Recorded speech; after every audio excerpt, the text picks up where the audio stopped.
Earlier in your presentation, you mentioned that the term blackface.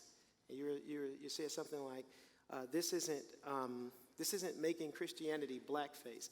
Could you elaborate on that a little bit more? Like, why did you find it important to point that out?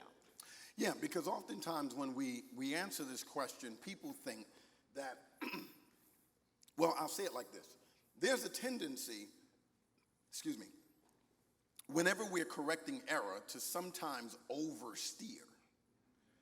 You ever been in a situation you were trying to get out of somebody hitting you, and you steered away, but you steered too hard. Next thing you know, you're over in another lane, and you almost cause another accident. Sometimes correcting things causes us to kind of oversteer out of an abundance of caution. And so some people think that when we're answering this question historically, that there's this chance that we might end up essentially presenting the equal opposite narrative that Christianity is really the black man's religion.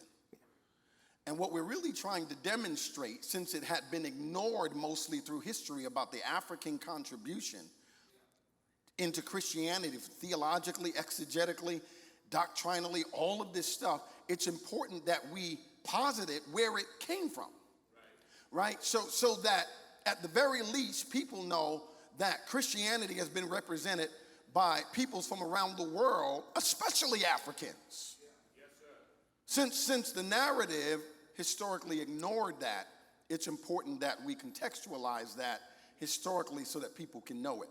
Not to say that Christianity only belonged to Africans. So we spent a great deal of time talking about Christianity in Syria, in Persia. I didn't even get to into Lebanon. I didn't even get to India.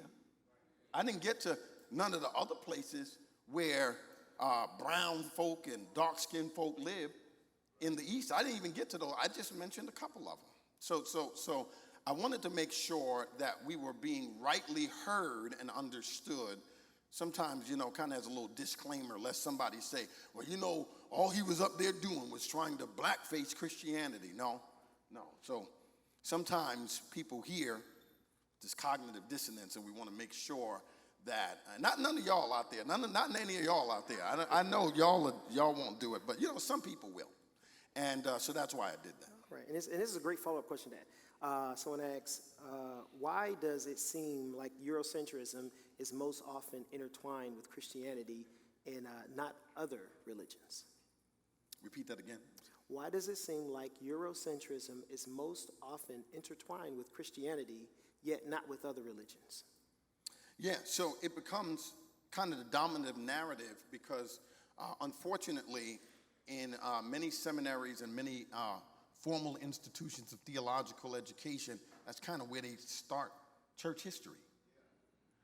And inevitably and invariably, it does present a white face for Christianity, because then all those folk, their descendants, when they come over here, fleeing Europe, they're Dutch Reformed, Scottish Reformed, German Reformed, and all of this. And then they're the Puritans. And then it just seems like nobody but good European folk was serving the Lord. Mm-hmm. And so at that point, even when you get to your post-slavery period, the period of the Jim Crow era, you start finding then that even in the literature, they were essentially conflating the term white and Christian.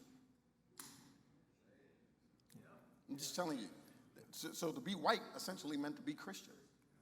And so at that point, it becomes very Eurocentric, and to such a degree that people can't even make the distinction between what's culturally European as a contribution to Christianity, because we don't have a problem with the European contribution to Christianity. It just seems like folk have a problem with the African contribution to Christianity. Yeah. So And that makes me, that really, go ahead. that prompted this thought. Okay, a couple years ago, Dr. Esau McCauley came out with a book called Reading While Black. And I saw a lot of like pushback and resistance on social media about it simply because of the title, Reading While Black, yet no one bats an eye. I almost wanted to say like the Joker. No one bats an eye. When we talk about Dutch theology, when we talk about German theology, when we talk about French theology, right. Like no one bats an eye, but when you read while you're black, that sounds racist to me. Exactly. So yeah, that's a really good, but that made me think of that. Here, I got a few other questions for you. Here's one from one of our earlier speakers, Mike Holloway. Can you suggest a book and accompanying workbook to teach church history in Bible study or small group settings? Oh, yeah. Wow, there's just so many books. There is Bruce Shelby's Church History in Plain Language. That's probably one of the best primers on church history out there. And it's just like it says, in plain language. Like it's going to go through all of your major periods, all of your major issues, controversies, and who the major players were, where the major areas were, and he's just going to walk through that. So that's one. Then there's good old Justo Gonzalez story. Justo Gonzalez. There you go. I was pronouncing it wrong. And I think he lives in Atlanta, by the way. But he The Story of Christianity. Story of Christianity. Yeah. And then he also has a 3-volume, the History of Christian Thought. Yeah. And he does a real good job of systematically kind of walking through some of those same periods. There's a number of other ones out there. Get Dr. Bantu's Multitude of Peoples. All peoples, Christian people. And that's a really good one where he talks about Christianity in the East. And he walks through that same kind of history in detail. And he gets into all of these other places and how Christians existed outside of the Roman Empire under Persia and all these other places as well. So that's another good book to get. Yeah, I'd add to that. I just recently read Mark Knowles' Turning Points, and I really like the way that he presents church history, where he just highlights these big events that impacted the church and changed the way that we did practice. So that's really good. And I also love from his book, he at the beginning and the end of his chapter, he does like a hymnal, and he does like a short catechistic type reading. So that's really good. Mark Knowles, I read that recently. I think his discipline is in Egyptian or Coptic Christianity, early Coptic Egyptian Christianity. So he's definitely one you want to have him on your radar. And he's a black theologian and scholar. Some people think we don't exist. So it's good to know that. Right. And this one goes along right with that. Can you expound more on the use of catechisms and what is the best way to implement in a church today? Also, which catechism would you recommend? So the word as it was originally used in the church was part of what was considered an early oral tradition. And when you look at Judaism in the Second Temple period, they were not only a written linguistic people, but a very oral tradition in people. It's actually called, Craig Keener and other scholars refer to it as traditioning. The word catechesis, which actually does appear in the Greek New Testament text, is the language that Luke uses when he writes to Theophilus and he says that it had been handed down to us. That word is catechesis. Paul uses the same terminology in 1 Corinthians 15 when he says the traditions that I passed along to you that were given to me. It's the word catechesis. So it's the idea of traditioning. And the word catechesis is this idea of repeating and repeating and repeating and repeating. That's the idea. So they were constantly hearing this teaching when they came together.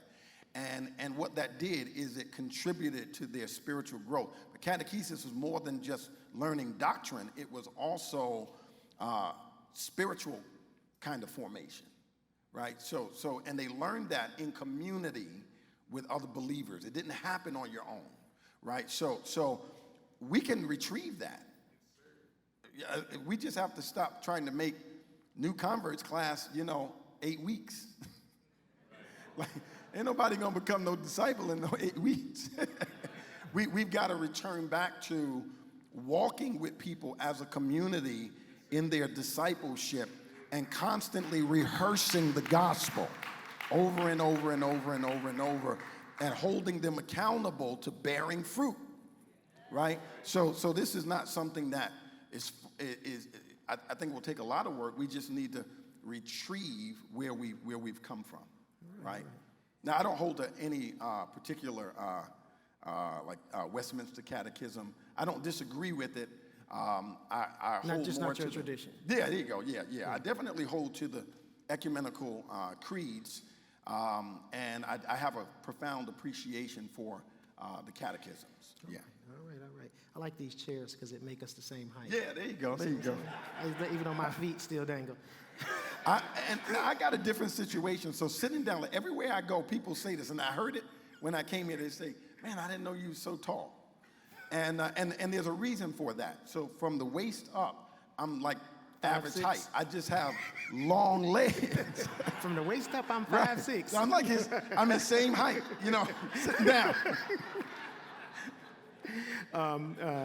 What has been some particularly formative resources on this topic for you that you would recommend to us? On this whole topic right here. Is Christianity the white man's religion? Yeah. Well, I will say this. Here's what I'm going to say. More than anything, because all of the resources are there. If you have not done so yet, I want to challenge you to host a watch party in your church. Invite all kinds of people, your teenagers, this, that, and the other. It is a documentary called Unspoken. And on the website, unspoken.com, you've got tons of all of the resources that go into this kind of history, and it's a good cheat sheet. You can get all of it's an excellent bibliography on all of the facts behind all of this. But it was a consortium of Christian thinkers, theologians, pastors, scholars, and even I think you had Lecrae and Jackie Hill Perry and Some pop culture folks. Yeah, pop culture folk. Yeah. And but it was real good. And then I had a couple little appearances in there as well. Shameless plug. I'm gonna throw my 2 cents in on this one too. Anybody ever see the movie ATL? There's this famous scene where they're sitting at the table talking, and the waitress comes up and he goes, she asks, "Well, what do you want?" And he's like, "Can I get a free glass of water, some free lemons, and some free sugar packets?" And she's like, "Why don't you just order the lemonade? Because it ain't free." So I always find it valuable to offer some free resources. So one of which is Urban Logia. He does Damon himself does a lot of work on this topic. And we got the book on urban apologetics. We got the book on urban apologetics. That's volume 1. Look out also for volume 2. But in volume 1, we deal with a lot of the Urban cults. urban kind of cults. And I wrote chapter 6 on the Nation of Islam. I was born and raised in the Nation of Islam and became a Christian right around 15, 16 years old. Started preaching. That's how I got into apologetics. I was just thrown into it right away. And before I even knew there was a thing called apologetics, but I write about that in chapter 6 of that book. So. I would add Jerome Gay's The Whitewashing of Christianity. It's a very easy read. I would add Thomas Oden's How Africa Shaped the Christian mind. There's just so many. So my mind is just not there. That's what I'm here for. There we go. Here we go. We got this. Okay. Here's an easy one, a softball question. What is the Dallas Cowboys anointing? What is the Dallas? Let me explain that anointing there now. You witnessed that anointing last week, didn't you? The real blue and silver. Okay, and we have, let's see. I'm just all up in Detroit, just stomping around, just having my way. So talking about y'all's pizza and all kinds of stuff. Yeah, that's what we got a question on that too. How do you overcome the fallacy that Africans were the only groups who practice ancestor worship? Oh yeah. I mean, anybody that does a cursory glance of history will see that ancestral worship was practiced all over the world, in the Far East, in China, in India, all over the world. So it's not particular to Africans. You find ancestral gods and paganism and all kinds of stuff all over the world. So it's nothing particular about that to Africans. But I'll tell you this, the Kenyan scholar, Dr. John Mbidi, said this about Christianity in Africa. He said it's so old that it could be rightly considered indigenous African traditional religion. And Dr. Mbidi, the Kenyan scholar, actually just passed away, I think, about 2 years ago. And his expertise was in African traditional religions. And so if people are trying to look for spiritualism and they want to go back to the motherland, well, look no further than Christianity. It is indigenous to Africa. Amen, amen, amen. Michael and Diz and Tremaine, you guys get ready to come on up here. We're going to be transitioning over to the panel for all of the speakers. I got one last question for you. All right. You got to give us 3 reasons why Detroit pizza is better than New York pizza. I can't think of any at all. I just can't think of I got a plate. Was your plate empty? Yeah, I was hungry. When you're hungry, when you're hungry, you'll eat anything. So